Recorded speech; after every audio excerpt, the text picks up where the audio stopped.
Protests continuing in downtown LA. You can see a line of Los Angeles police officers right there just behind them. That's where we've seen a lot of the focus of protests throughout the day, right outside that detention facility. They just cleared out protesters as the showdown continues between the Trump administration and California leaders. Tensions continue to simmer in parts of downtown Los Angeles as demonstrators face off against law enforcement and the National Guard. The police shot the lady in front of me, and as soon as I said, "Hey, you shot a lady," he shoots me. President Donald Trump is mobilizing another 2,000 National Guard members, doubling his initial deployment despite opposition from top California leaders. About 700 Marines have also been activated. The federalization of the National Guard and then bringing in the Marines is something different. This is about Trump pretending that he is the king of this nation. Much of Los Angeles hasn't been impacted by protests. One city official says while many protesters are acting peacefully, some are committing acts of violence and looting. There are those that are embedded that are really attacking law enforcement. This is not about ICE. This is about completely dismantling law enforcement. The Los Angeles protests have sparked similar demonstration in other cities like Dallas, New York, and Atlanta. In San Francisco, 150 people were arrested near the Immigration Services building Sunday after some protesters ignored dispersal orders and engaged in acts of violence and vandalism, that according to police. The border czar Tom Homan defended President Trump's decision to mobilize the Marines, saying ICE operations will not stop. They'll continue every day, not only in California and Los Angeles, they're going to continue in every city across the country. And when it comes to some of the violence and looting we've seen in the overnight hours, the mayor has talked about potentially taking some further action to try and prevent that in those certain pockets here in downtown LA. Again, today we continue to see law enforcement as well as protesters outside this detention facility. There have been some clashes throughout the day. Reporting in Los Angeles, I'm Michael Yoshida. And joining us now is NBC News military analyst, retired four-star Army General Barry McCaffrey. General, great to see you. Good to be with you, Joyce. Okay, first, just your reaction to the president's decision to call in the National Guard without the request of the governor and also mobilize the Marines.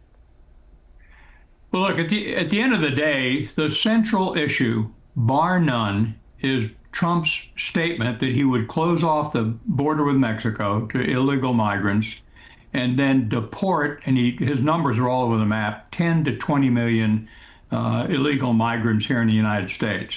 That's what we're seeing unfold. That's what the issue is all about. To do that and follow due process and warrants and hearings before judges would be impossible.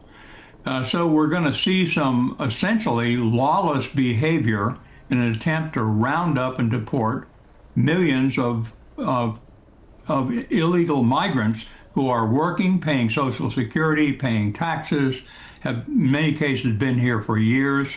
It's going to crash the agricultural system, construction, many of the service industries.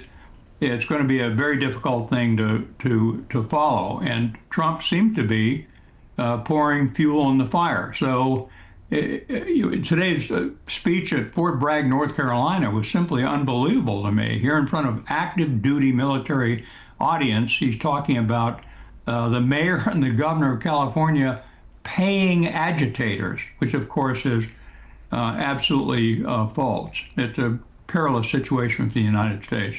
Now, the president has said that he believes it's necessary to protect federal property and ICE agents during these protests, claiming that the protesters are insurrectionists.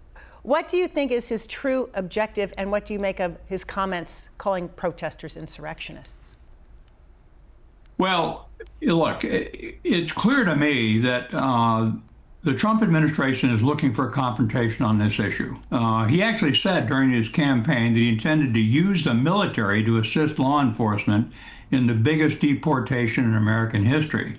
This should be no surprise to us. This is a guy we elected and who is now carrying out an operation that makes zero political and economic sense, except to some of the MAGA supporters. It's a shocking situation. I think at the end of the day, we're going to see this deepen the crisis, spread across the country, and we'll get perilously close to a real confrontation on a constitutional basis. Congress has disappeared. They're not engaged in this issue. Fortunately, the court system and the media are still watching out for the rule of law. You know, there are going to be the No Kings protests. They're planned for the weekend across more than 1,500 cities, including Seattle, Everett, Tacoma, Olympia.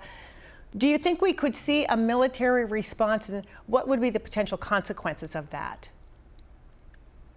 Well, I actually don't think there's any possibility of the Trump administration actually using the U.S. Armed Forces to control the situation. I think he welcomes the political confrontation. But at the end of the day, federal law enforcement simply cannot intervene in multiple situations.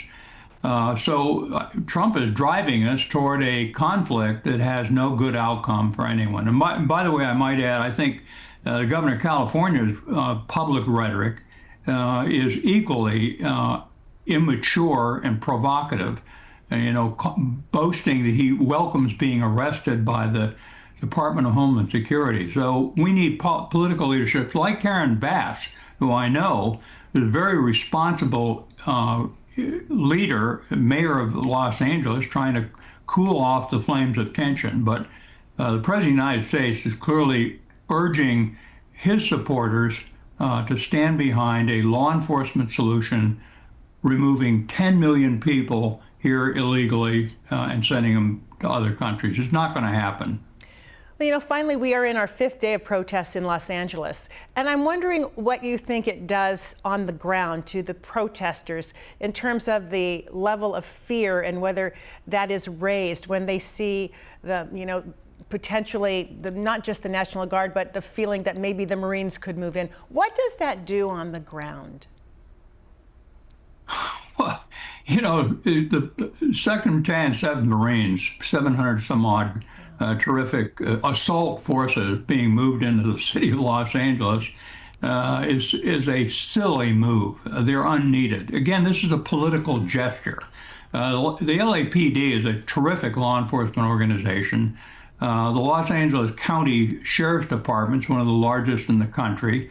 They have adequate manpower to control the situation, but only if the political leadership, starting with the administration, stops urging violence and pouring fuel on the fire. So those Marines, I feel very badly about it. It's a terrific military force designed for assault amphibious operations around the globe, not at home. It's a bad move on the president's part. I guess what I'm after, too, is if you're the protester, I have a daughter in the Los Angeles area. If you're a protester going out to peacefully protest and you see that kind of force around you, does it raise the level of fear when people have the right to peacefully gather? I mean, what does that feel like? What should we expect to happen when that's the scenario, potentially? I actually don't think that the majority of protesters are acting in any way in a violent manner. I don't think they're afraid of the California Guard. There's 25,000 National Guard and the California Guard. 4,000 have been activated. They do have families in the area, in some case mixed families in which some family members are here illegally. So I think the other problem is we do have protesters who have seized the moment to cause violent actions. They're just doing it for the fun of it. Some young men and violence in the night and looting. So the LAPD is going to have to deal with that element separately from peaceful protest, Article 1 responsibilities. General Barry McCaffrey, we're out of time. It is so great to have you with us, to have your perspective always. We'll probably be talking with you again soon as we wait to see what happens this weekend with so many protests planned across the country. Thank you so much. Good to be with you, Joyce. Thank you.